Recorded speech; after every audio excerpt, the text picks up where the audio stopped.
Good evening and cheers. It's time for this consultant to have a cocktail. And if you are also ready to have things to celebrate with regard to your career, you're in the right place. The Consultants Counsel is founded on the premise of providing guidance and best practice advisory support for those in the consulting industry. And this evening, I will be counseling on how best to accelerate your career performance and to improve your long-term trajectory. So with that, I'm Kelsey Creveling, founder of Kelsey Consulting, a firm focused on developing and cultivating high-performing organizations, teams, and individuals. And with a career in the consulting industry, I've seen firsthand what works well and what doesn't, and who is it that actually really is able to excel and do well, and what are those traits that actually set them apart from others. I've been able to counsel and advise and mentor individuals from those starting out in their consulting careers, right from college all the way through the C-suite executive ranks. And it's really interesting, the traits that make a profound difference. Some of them might be things that you already know, that you're familiar with, and others might be things that you don't think necessarily are important, but yet when you see, why is it that someone else might be just doing so well, and you're wondering what else could you be doing. So stay tuned. We're gonna just be chatting about what are those traits and what are those best practices and what can you be focusing on in order to get the career growth that you're looking for and to be where it is that you want to be. So stay tuned. All right, so first up in the kind of traits or key mindsets to focus on when looking to get ahead and to do well in your career, first and foremost, you have to believe in yourself and in your abilities. Even if you're just starting out, you were hired to join a firm for a reason. Even if you don't have any industry knowledge or experience yet, you still, you were hired for a reason. You are intelligent. You know how to be on time. You know how to show up and work hard. You know how to research and to ask intelligent questions, and you have basic skill sets and traits that you can use effectively. And when you believe in yourself and you believe that you're in the right place for the right reason, and you believe that you have value to be able to impart on the organization that you're working on, and that you can make a difference, and that, while you're learning, you also can contribute and add value, that just sets a really positive stage for how your coworkers, colleagues, clients are going to interact with you, how they're going to perceive you, because you're not going to be projecting a self-image of doubt. Instead, you're going to be showing up with charisma and confidence that is much easier to work with.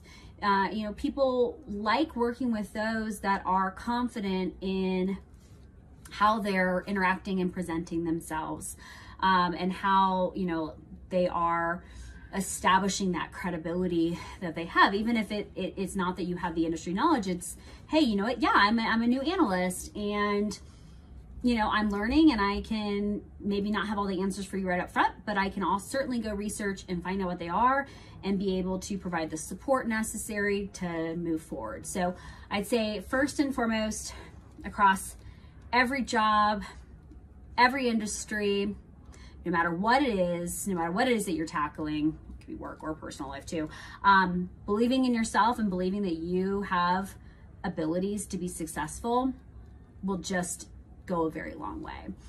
I do a leadership workshop where I teach executives how to recognize what is currently holding them back and limiting them from their actual potential.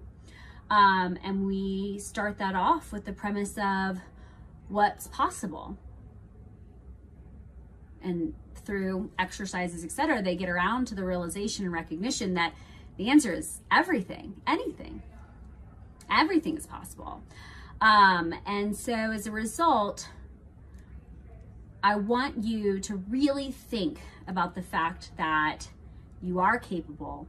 You can do anything depending upon what you choose to put your time, energy, and resources, attention, focus into.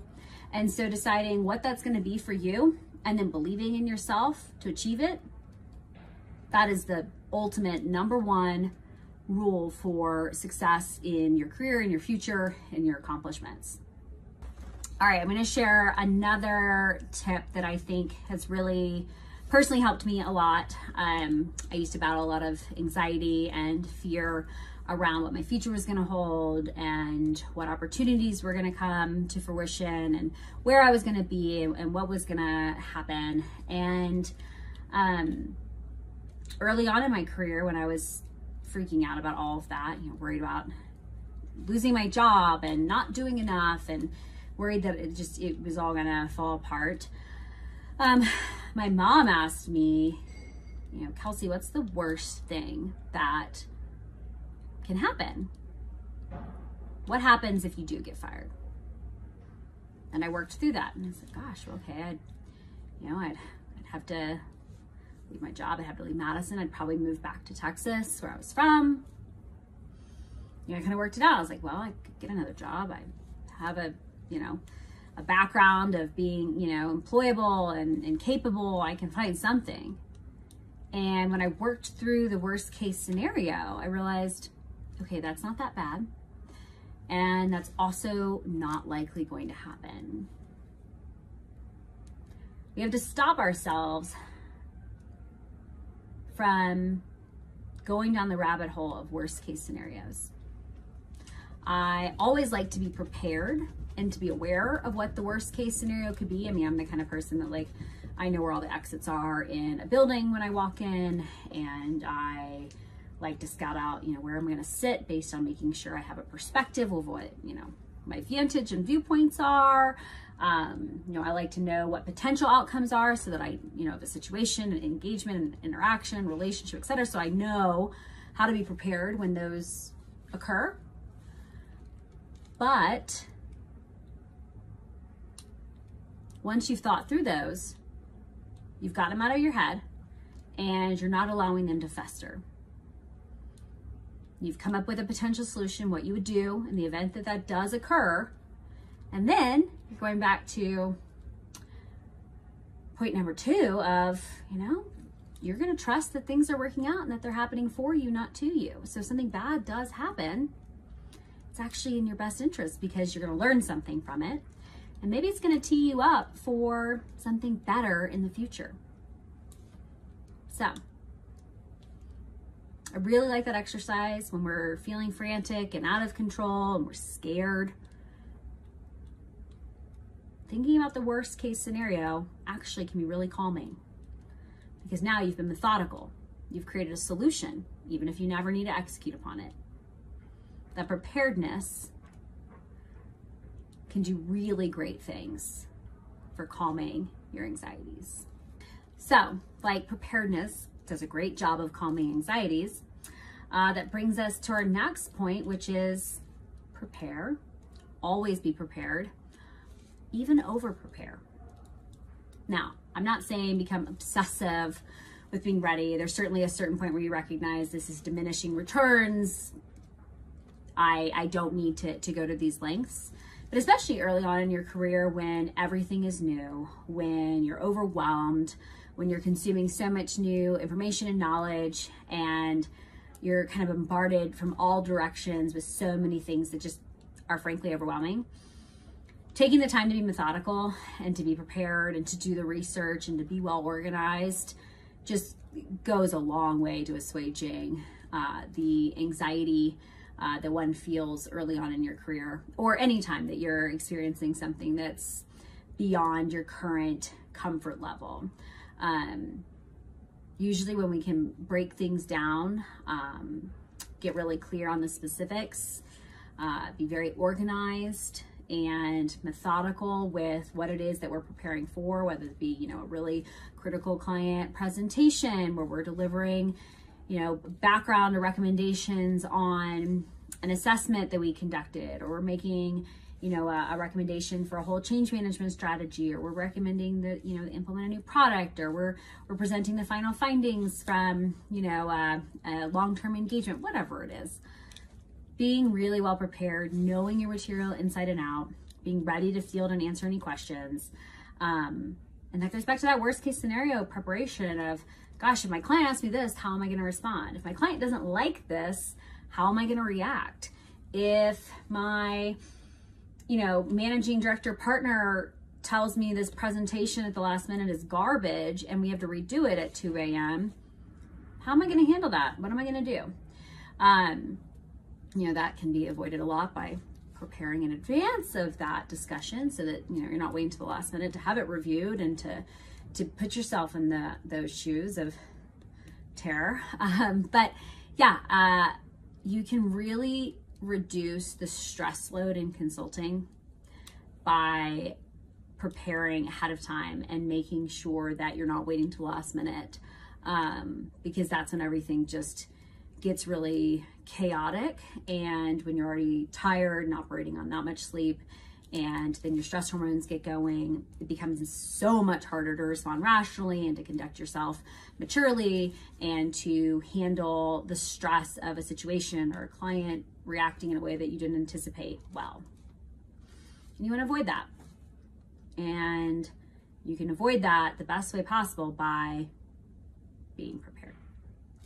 So if preparation helps us handle stress better, and if we're handling stress better, then we're ultimately a lot calmer.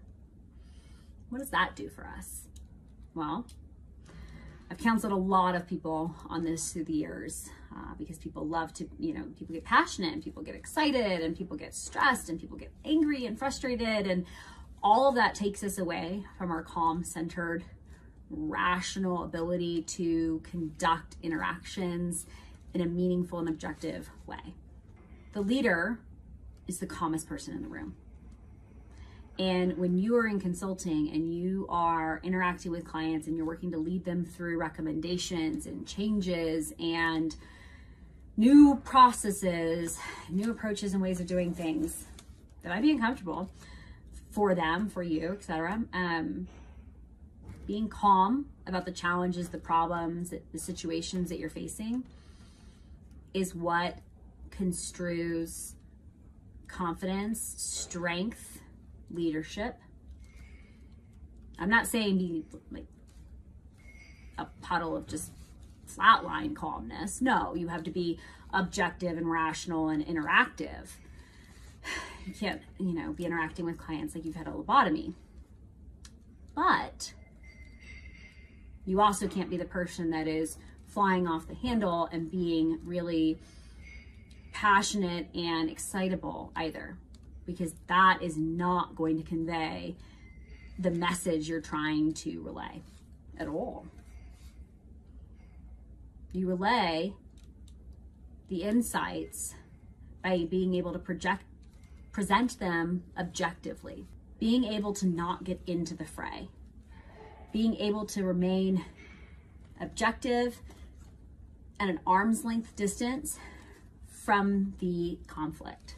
That will serve you very well when you're dealing with tough clients, challenging situations, difficult personalities, things that seem unfair, things that don't go your way. The ability to remain calm and to think through your response before maybe you just respond, right? Makes a huge difference. How many times have you gotten a nasty gram email? You just want to fire off a response. Or maybe it wasn't even nasty, maybe it was just something that you didn't like or you don't appreciate or whatever. You want to respond, in turn, tersely. What if you just waited 5 minutes, an hour, collected yourself, took a walk around the block, do some jumping jacks if you don't have time for a walk, push-ups, deep breathing, box deep breathing. Wow, that would reset your nervous system and allow you to respond objectively in a way that allows you to get to the resolution you're looking for. Or what if someone's horrible to you in a meeting to your face. Taking time for strategic pauses to collect your thoughts, to control your breath, to acknowledge your frustration while also allowing you time to compose a response that is considerate, taking the time to put yourself into their shoes and to understand their perspective, asking them questions about why maybe it is that they're reacting that way. Always be respectful, always be considerate, always operate from a place of kindness and a desire to seek to understand. When you do that, it becomes very easy to be the calmest person in the room. To not feed off your own stress hormones or others. To continue to keep your wits about you, as they say. That will go a tremendously long way towards launching you into the C-suite and beyond, right? Because the executive ranks of an organization need people who can remain calm under pressure, need people who can remain objective and rational and make positive decisions that aren't just based in just an immediate reaction. They might be operating very intuitively, but it's not just an immediate fly off the handle type of response. That will make a profound difference for you as you're looking to accelerate your career growth. Remaining calm. So in addition to being calm, we kind of touched on this just briefly, remaining positive and not complaining will make such an incredible difference, not only in your career growth, but also just in your life. Operating from a place of gratitude and even joy will just make profound changes in how you yourself operate. So, you know, dealing with tough clients or challenging situations while in the immediate situation feels terrible, it's not fun, is teaching you great lessons in how to adjust your approach moving forward, in how to maybe be better prepared, and how to react differently, and how to work to remedy situations even before they become an issue, because you've now become that much more alert and aware to things that could become a problem. It's all training. And so being positive as you go through the tough stuff makes a difference. Now, I'm not talking about coming from a place of like toxic positivity where we're just refusing to acknowledge any of our other emotions and we just want to be happy. Believe me, I've been there. That was me as a kid. I was happy, happy, happy, happy, happy, and had no other emotions. But instead operating from a position of, I am choosing to be positive. I am choosing to see the good.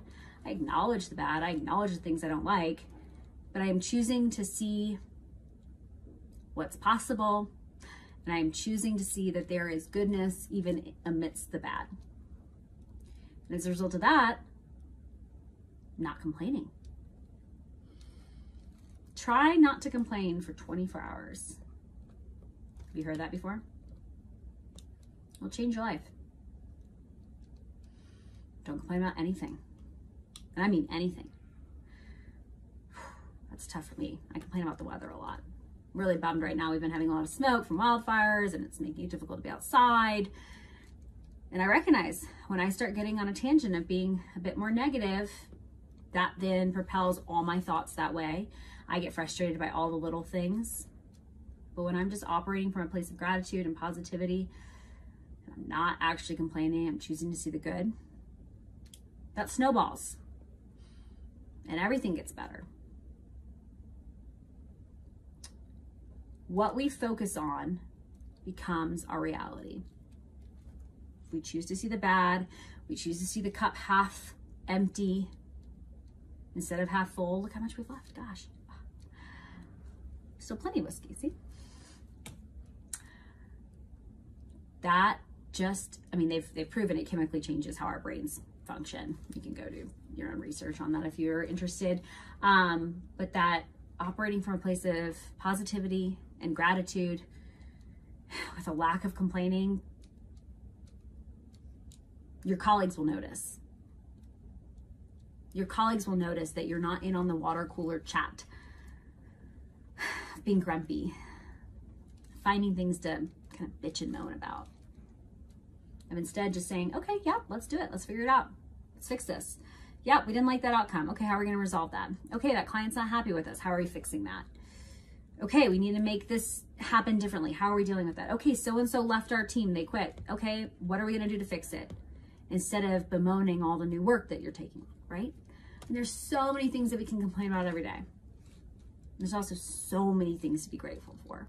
Focus on the good. Focus on what is possible, not what's not possible.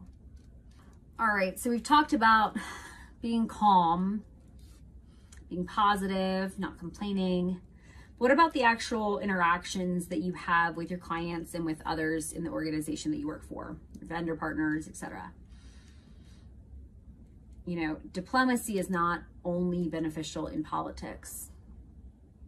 It's incredibly beneficial in the workplace. And actually, there's a reason why we talk about the politics of our clients. It's one of the top questions I ask my client leadership teams when I'm going in to do assessments is, you know, are there any political sensitivities that I need to be aware of from a dynamics perspective? You know, any interpersonal strife challenges? How is your team interacting? Anything to be aware of that might be a barrier. As a result, the ability to not only be calm, but to really objectively think through your words, to consider the meaning that they have, and to consider how you are going to respond to the interactions at hand, that will make you incredibly capable at navigating challenging interactions. When you think through other people's perspectives, when you put yourself in their shoes, when you consider what's important to them, what do they maybe struggle with, what's going to affect them based on decisions that are maybe being made, and then you operate objectively from a sensitivity of, I just want to make things better for my client, and I want to understand everyone's perspective so that I can help them navigate a path forward. Wow. That diplomacy, both at our clients and our internal relationships with our colleagues, makes a huge difference. It makes navigating the chessboard that is a consulting firm far easier, because you're building great relationships. You're just doing a good job. You're operating positively. Yeah, it's really hard to ignore when it comes time for promotions and opportunities. The scratching you're hearing in the background is my dear office mate and friend, River, my dog. He stays mostly quiet, but sometimes he makes himself known. All right, now, early on we talked about believing in yourself and in your abilities. In addition to that, I want to make sure that you don't sell yourself short. Don't turn down opportunities just because it sounds hard or because it's going to make you, you know, maybe you have to take on a little bit of extra work, or because you haven't done it before. It's the only way you're going to learn. You're only going to learn when you are taking on new things. You don't learn by doing the same thing over and over and over again, right? Like, you know, the people you've worked with that say, oh my gosh, I have 20 years of experience. I'm so tenured. And it's been 20 years of the same year of experience over and over and over again. That's not 20 years of experience. That's 1 year of experience doing it 20 times. Versus the person who has worked with a lot of different organizations, maybe different industries, different challenges, unique engagements, difficult problems to solve, people to work with.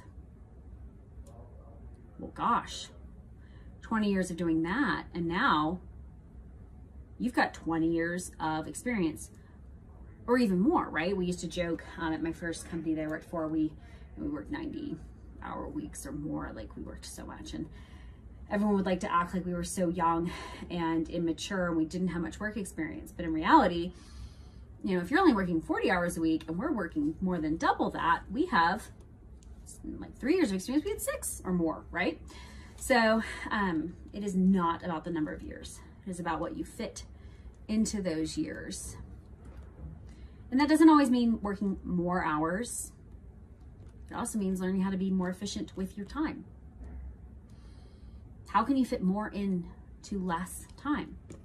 What are the inefficiencies that you can cut out, that you can outsource, that you can learn to not prioritize because they're not what works well? What are the things that you're doing right now within your day that you have control over? I recognize that, especially early on, we don't always have a ton of control, but that are not well suited to that time of day. You know, finding when you're most productive, when you're least productive, and when it doesn't make sense to like try and do tough brain work because maybe you need some uninterrupted time, or, you know, you're trying to do transactional stuff when you're actually at peak function. Learning how to observe that about yourself and to take that into account when you book your day, when you plan out your week, when you figure out how you're going to organize your time, you will learn that you can get so much more done in less time. I found, I can give me 2 designated hours of like uninterrupted time where I'm operating really well. I'm, you know, caffeinated and feel good and had a good night's sleep and haven't consumed anything negative. Wow, oh my gosh, I can get so much done so quickly. Whereas if I'm dragging and tired, that's when I do the menial work that is not taxing on my creativity. Or that's when I say, you know what, I'm gonna go take a nap because I'm just not getting anything done. And I have the luxury now at this point in my career that I have some leeway and latitude over my time. Don't sell yourself short. Take on more than you think you potentially can, and parlay those experiences and opportunities into your next engagement. Don't sell yourself short.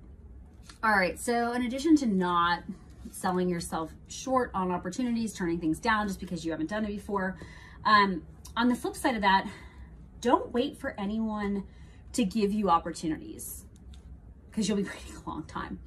Go after it. If there's a specific knowledge area or skill you want to develop or engagement type that you're interested in, don't wait for it to come to you. Go after the people that are in that area and put yourself out there. Let them know that you want to be considered. Find out if there's, you know, a work group that specializes in that area that you can be a part of. Find out if there's, you know, proposals they're working on from a sales perspective that you can help and support. Find out if they're doing any activities, events, writing knowledge articles, etc. Like if you have an interest in an area, go after it. I, early on in my career, was very tired of long engagements, long implementation engagements. Like you're on a project for 9 months, a year plus. Oh my gosh, like, and you're working with one client and like it's all consuming. I recognized that I really wanted to have more exposure, to work with more clients, to see more ways of doing things. And so I remember talking with my boss at the time about that and about like, how can I get into more rapid type of implementations? I've heard that there are other implementation methodologies that my organization I work for was deploying. And so I went after it. And as a result, I initially like got staffed on a project that was a faster project that I had to figure out how to implement the whole software product in a specific way in like 3 months instead of 9 months to a year. It was rapid and I really enjoyed it. And as a result of that, I then got added to a task force focused on that methodology that was even faster, more streamlined, and that paved the way for massive future career growth because I developed a knowledge and skill set in a specific area that very few people had. that then I was able to parlay into a new opportunity at a new consulting firm where I was going to create a whole service offering around that area of skill and parlay that into other opportunities and engagements and ways of doing things, because now I'd created a strategic service offering and I knew how to do that. And so I could help other organizations, how they create strategic service offerings. I mean, that one time I spoke up to my boss, I can look back on and say, putting myself out there and saying that was what I was interested in, well, that really opened up a lot of doors and opportunities. So if there's something that is nagging at you in a good way, right, that you're interested in, that you want to explore, that you want to learn about, go make it happen. Go put yourself out there. Go let it be known. Because you don't know where that will go. You don't know how that will propel your career forward and what opportunities that will make available to you in the future, because you now have cultivated and developed a skill set in a specific area. It's pretty neat. So don't wait for anyone to give you opportunities. Go after them. Consulting is very different from working as a full-time employee within industry at an organization. And I think one of the primary reasons for that is because you have to basically be justifying your value and your bill rate every hour of the day, especially when you're on an hourly engagement and not like a fixed fee type of engagement. But still, you have to be justifying your value. Are you worth it? So as a result, you need to make sure that everything from the way you speak to the way you conduct yourself, to your presence, to your preparation, to your insights, to your relationships, your interactions, the way you dress, and the way you basically develop your own personal brand is critical to the bill rate you can charge. And of course, that is when you're working for a firm, you know, subject to what the firm's gonna bill you out at. But still, you have to now be you're the advocate for that company. You're on the ground. You're the face of that company. Even if you're not actually in person right now, because many of us aren't traveling as much to our client sites. You're still the representative. You're still having to showcase your value. You're still having to render great support. So making sure that you are proving your rate is really critical in consulting and in doing well in that industry. And so doing all that you can to make sure that you have built the best personal brand for yourself that represents you well, that's priceless. So that brings us to a great point around building your personal brand. Being very mindful of how you are perceived within your organization that you work for and then within your clients is critical. Making sure you like how you are, presenting yourself, how you're interacting, what you are known for, really goes a very long way towards making sure that you are memorable for the right reasons. Hopefully this goes without saying these days, but social media is forever now. So if you have any concerns around what it is that you might be posting, make sure your accounts are private and you're not friends with your colleagues or your clients. You know, I think it's also really important to remember that when you're interacting with your clients, they are clients, they're not necessarily your friends. You might be friendly with them, but keeping an arm's length distance relationship with them where, you know, you're not necessarily sharing all the details of your life story is wise, especially in the early stages of getting to know individuals that you are working with. Until you really know them, be mindful of how you interact. You don't want to give any doubt to senior leadership at the firm you work for or at your clients as to your capability or your professionalism. All right, so we're gonna get more into some of the kind of the execution considerations when it comes to your engagements and the work that you're doing.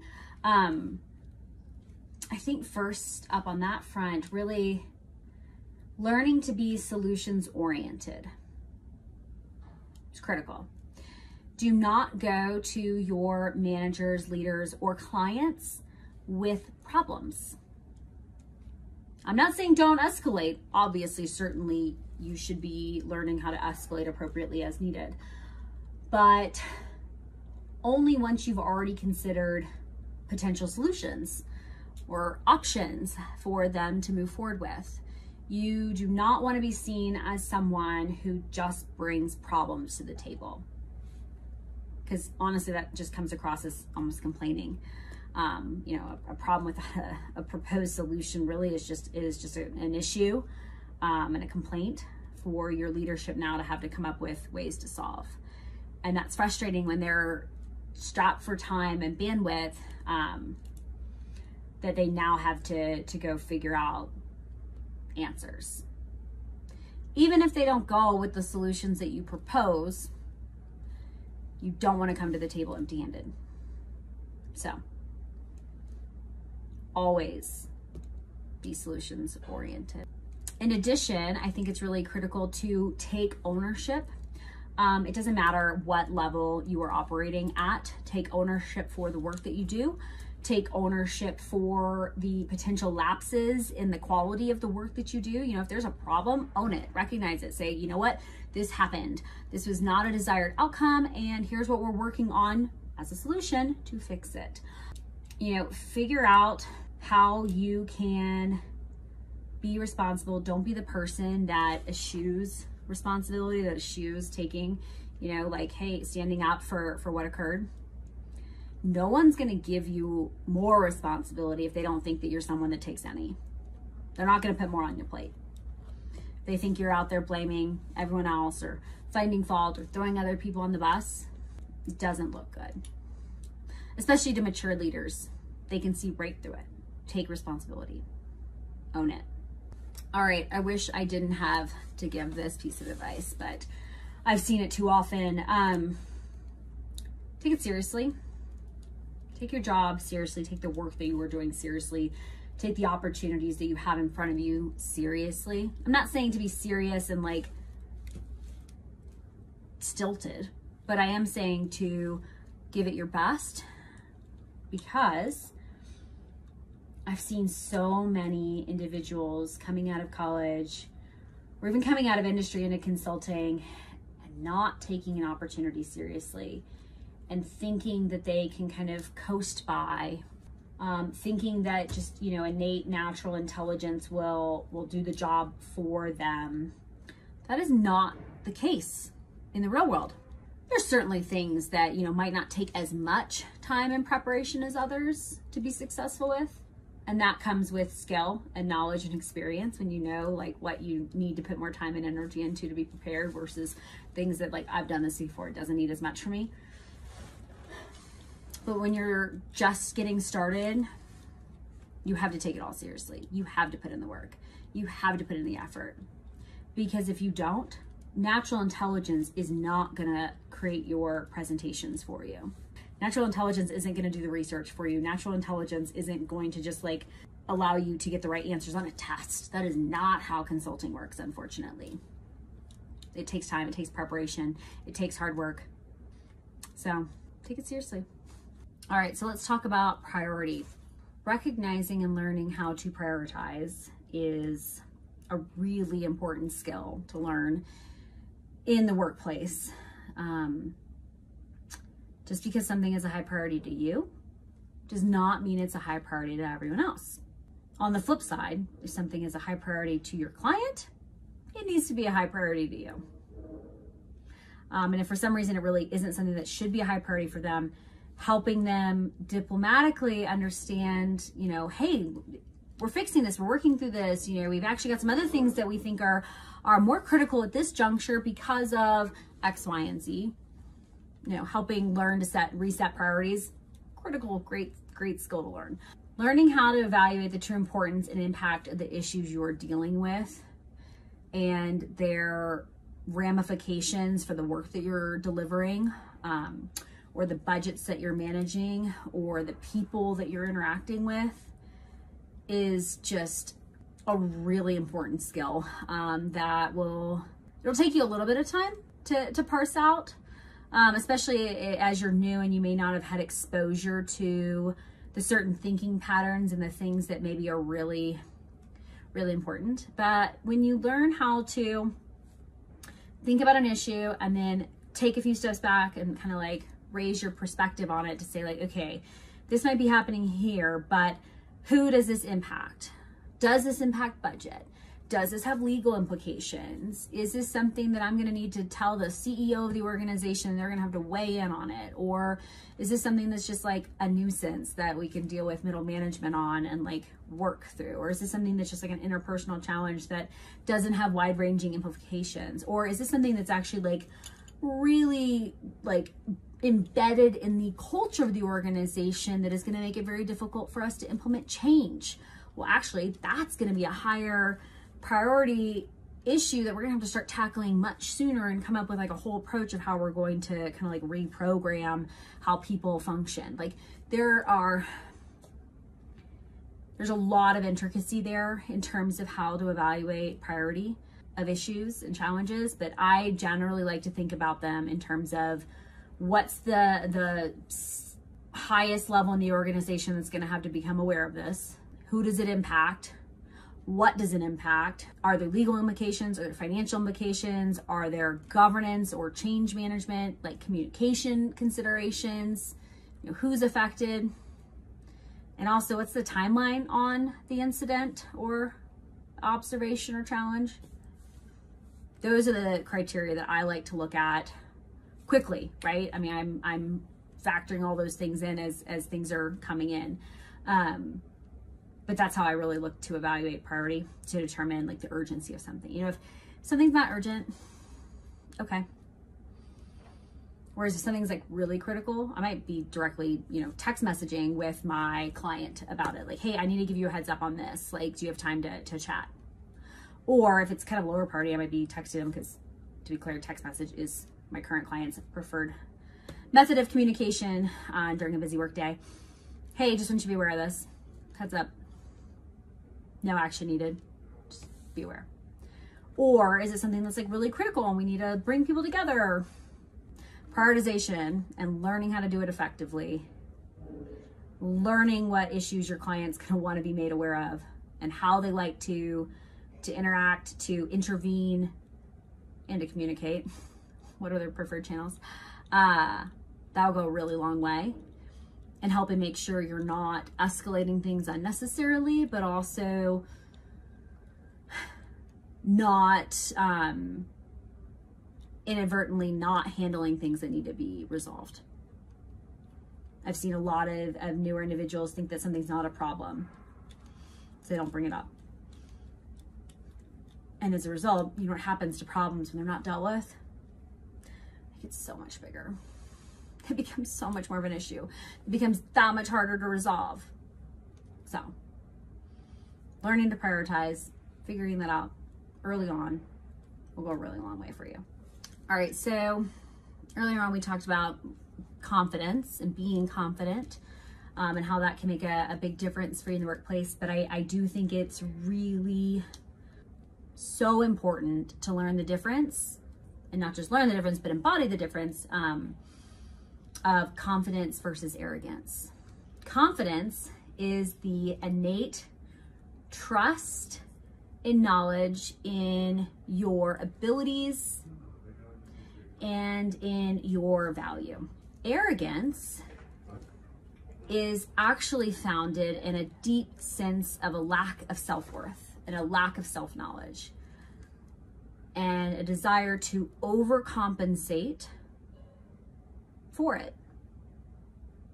Now, I know someone who would disagree with me on that definition. She defines arrogance as a positive good thing, but it's the ability to just be confident enough to go into something that you've never done before and to do it. She believes that that is arrogance.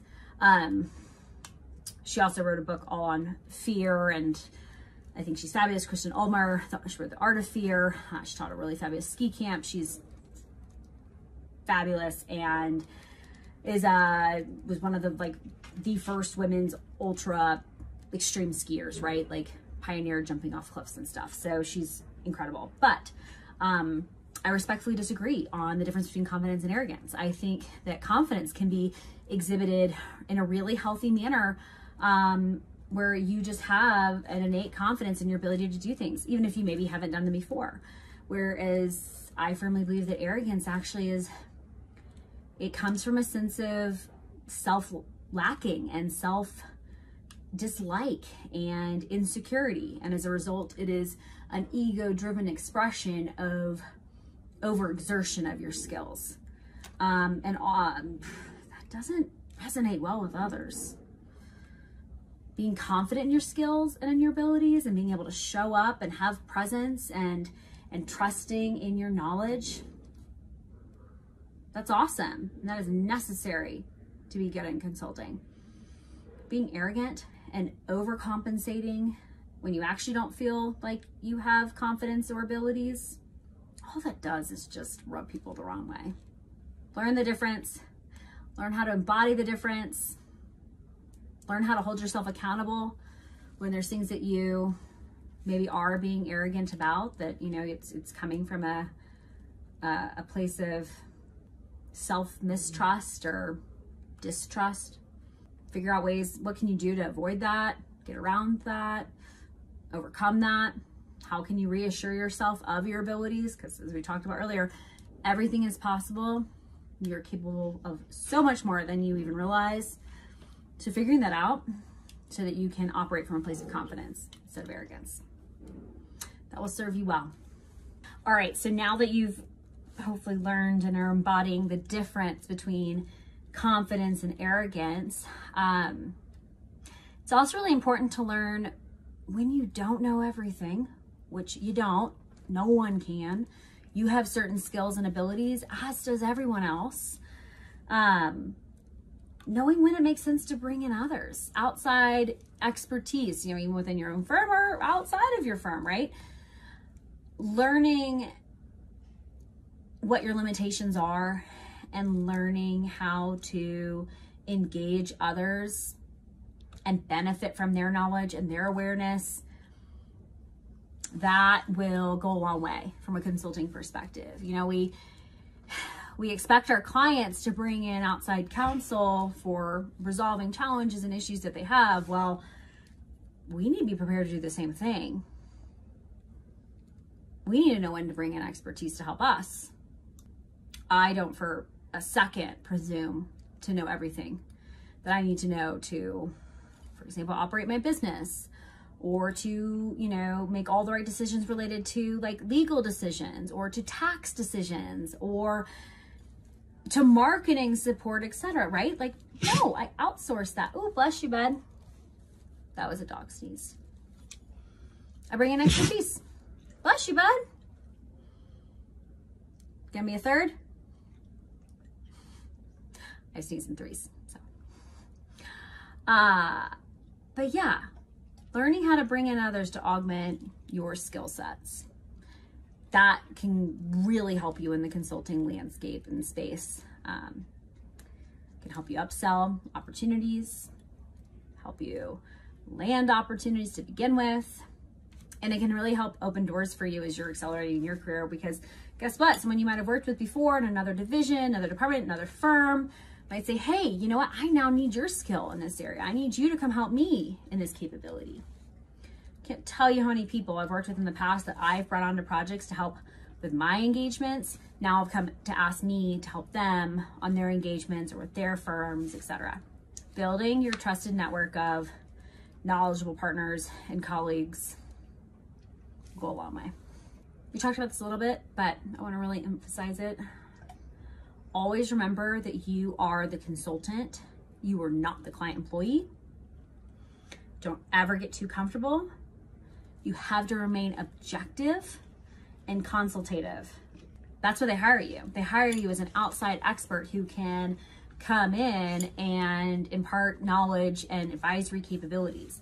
And if you are now so comfortable that you're just a part of the organization, you are not going to remain objective. You are not going to be able to affect change.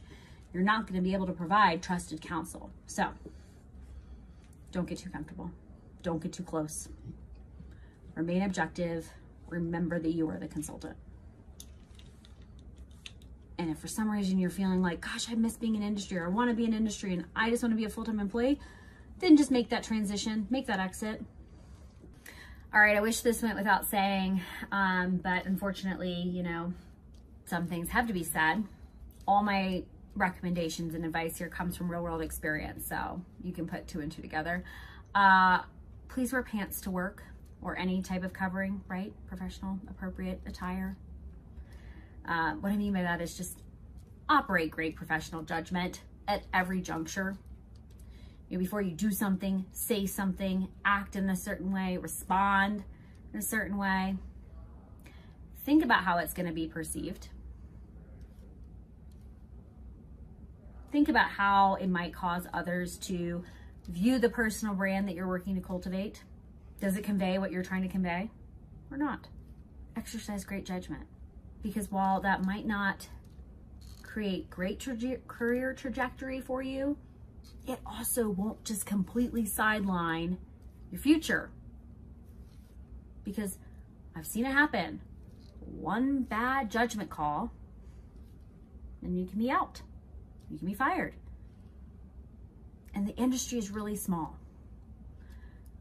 Consulting, much like our 7 degrees to Kevin Bacon, right? Is that the saying? It's just a very small industry and everyone kind of knows everyone. It's not that hard to find out who your connections are now with LinkedIn. Exercise great professional judgment.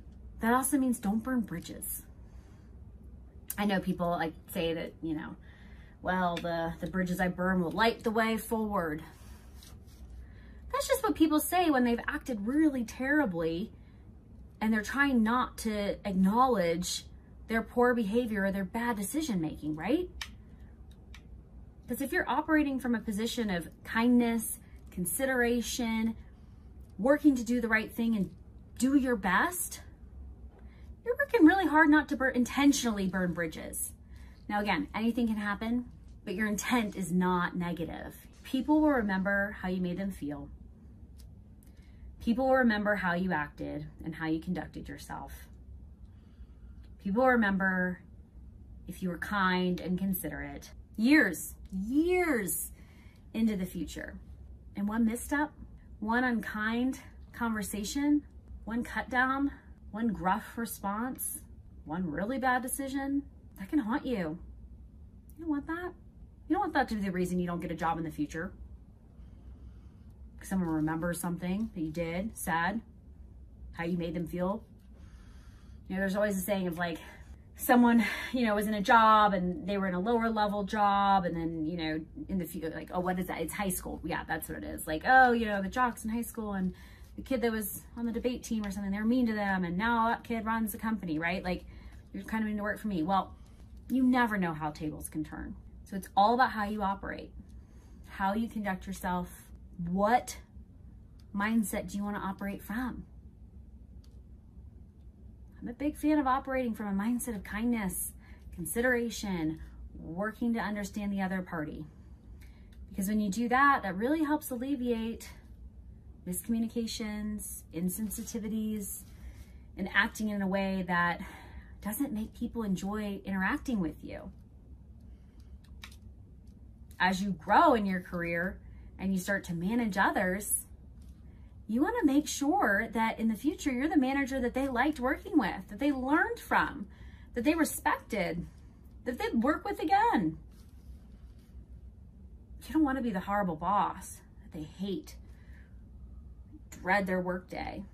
They go home and cry. They quit. On the flip side, hey clients, you don't want to be that person either that makes your consultants' like lives miserable, right? I know there's some in the industry who like to beat up on the consultants. Gosh, who hurt you? Why do you want to do that? When you operate from a perspective of trusting that You know, everyone's just doing their best. Their best might not be the right fit for this job. Okay, great. We can coach people. We can mentor them. We can help them identify if it's not the right fit for them. Help them, you know, find another role, position, etc. that might be better. But when you operate from the mindset that everyone's doing their best, they just have a different perspective. They just have a different way of doing things. They just have other things that have happened in their lives that are informing the way that they behave. You'll start to see that it's not about you, the way people respond to you. You won't take things personally, and you'll build way better relationships. Your clients will want to work with you. Your clients will respect you. Your colleagues will want to interact with you and work with you and promote you and be led by you. Don't burn bridges, and be kind and empathetic and considerate. Those traits, especially as you accelerate in your career and you move up, will serve you very well. All right, so we're coming close to the end on advice and recommendations, but there's a couple other key things I want you to keep in mind as you're building your career and you're improving. You know, constantly be working to improve your position. That doesn't necessarily mean like your exact like role within the organization, but it does mean improving your standing or your positioning. Who are you connected with? Who do you know? What do you know? What have you done to continue to further your knowledge? How are you continuing to look for opportunities to grow and to improve your basis of understanding? Constantly just improving that as your baseline, that will make a difference. Start where you are, use what you have at your current disposal that you have available to you, and use that to parlay into additional knowledge, awareness, understanding, and eventually opportunities. You know, we talked about not waiting for opportunities to come to us. This parlays into that. This is tied into that. This is not waiting for things to come to you, but for looking for ways that you can take charge, take accountability of your situation, of your standing, and use it too. In addition to that, I'd say one thing that will help you with that is keep learning. Don't ever assume that you know everything. You don't. I mean, we talked about bringing in experts to assist with our knowledge and our awareness. But recognize that you can learn something from everyone you meet. That everyone you interact with knows something far more than you do. That they have a skill that you don't have. They have a knowledge area that you don't possess. That they are better at something than you are. And see what it is that you can learn from them.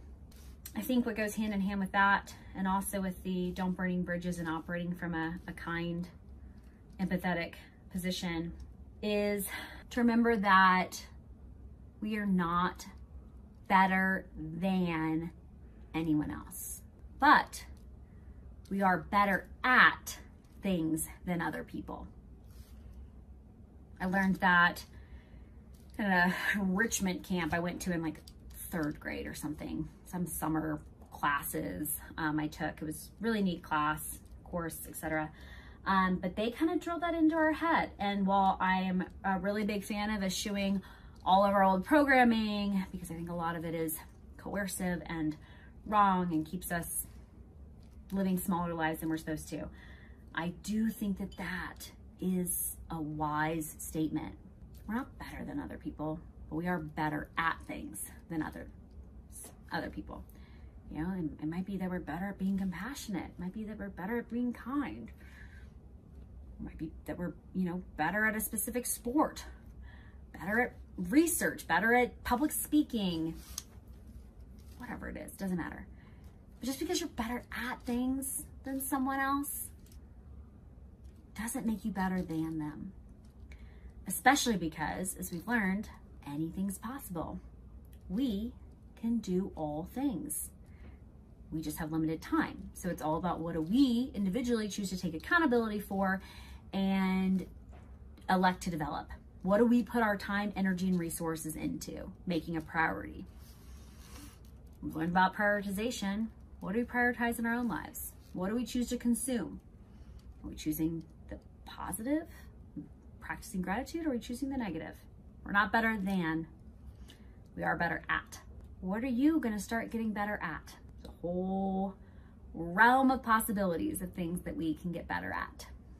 So if you're focusing on getting better, improving, constantly improving your position, constantly learning, growing, experiencing, taking on new opportunities, I think kind of the last piece of advice to leave you with is knowing when you're growing and knowing when it's time to make a change. I think the days of staying with one organization are behind us. You know, I think that's becoming just increasingly rare. And I think the reason for that is because people are wanting to evolve. They're wanting to grow. They're wanting to improve. And one company doesn't allow you to necessarily do that on the timeline or in the way that you want to. You know, the impressions that we make upon people early on in our career, even if you're doing your best, might not represent who you are in the future. So do you really want the rest of your career to be limited by what those people you worked with when you were just out of school to think? You know, is that gonna hinder your future advancement? It might not, or it might. The ability to recognize when a job or a position is no longer for you, when it's no longer advancing your knowledge, your skills, your expertise, it's no longer challenging you, it's gotten too easy, it's no longer providing what it is that you need from your job, knowing how to make a change is really important. It's also important to recognize what is it that you're trying to get out of your job. A job doesn't have to necessarily be everything, you know? I mean, for some, it's just a means to an end of, hey, I want to pay the bills and I've got other interests I want to cultivate and develop. And this does that for me and I don't need it to offer anything else. I'm not looking for it to be the way that I grow in my knowledge and my experiences and in my, you know, trajectory. Maybe I'm doing that in a very different way. It's just paying my bills and it's enabling me time to do and pursue the things that I love. Awesome. Good for you. Knowing how to have that self-awareness, great. On the flip side though, if you are looking for your job to offer and provide for you that career growth and that opportunity and that exposure and experience, knowing how to recognize when you're no longer getting that, knowing how to be aware of the environment and the culture that you're a part of and identifying if it's no longer speaking to you and what it is that you're trying to do and achieve and be, that will make a profound difference in your trajectory. Because staying too long in a position that is no longer for you is hindering you from all the opportunity that's out there. I started out my career in a job out of school that was not suited for me. It was not the right fit. Thought it was gonna be great. I realized after day 2 that it was not going to be a good fit. It was misrepresented in the recruiting process. I mean, to date, it was still some of the toughest interviews I think I've ever been through. It was in retail, which I was really excited about. I love clothing, as evidenced by the consultant's closet. But ultimately, it did not provide the type of stimulation and opportunity that I was searching for. After 6 weeks, I said, this isn't it. I'm going crazy. This is not a good fit. This is not going to be my future. This is not going to offer the future I want. And so I made the difficult decision to leave when I didn't have anything else lined up. That was in 2008 when the market was awful. And at the time I couldn't even get an interview at my dad's company, where 2 years before they'd recruited for my school and they told me I'd have a job waiting for me when I graduated, and they were just wanted me. Couldn't get an interview. No one was hiring, especially in Houston. No one was hiring. And I still said, you know what? This is not the right fit. I've got some money saved. I had the luxury at the time of being able to, you know, stay with family. figure things out, interview, find something else. But being able to think critically around what is a job offering to you? Is it meeting your most basic needs? Is it enriching? Is it going to provide the opportunity, the engagement, the excitement, the intrigue, the development, the interactions, the network that you're looking for? If it's not, start considering why. Start looking at what it is that you want to be doing. Go through the exercise of writing down what it is that you want, what's most important to you, what do you want in who it is that you work for. What type of work do you want to be doing? How do you want to spend your time? How do you want to design your day? Craft that. Put that in writing. That'll make it so much easier when you have opportunities knocking, and when you're looking and interviewing and you're evaluating opportunities to decide if it fits what it is that you're looking for and it meets what it is that you want. Knowing how to leave an organization when it's no longer working for you, it's no longer serving what it is that you're trying to do and how you're trying to advance will keep you from staying in a job for way too long and missing out on all the potential opportunity that exists for you. So with that, cheers to your career growth, to all the opportunity that is ahead of you. I wish you much success and fulfillment in your career and what you choose to take on, how you choose to interact with clients, and to the value that you're gonna bring to the world with the problems that you solve. I'm excited for you. I look forward to hearing about all your successes.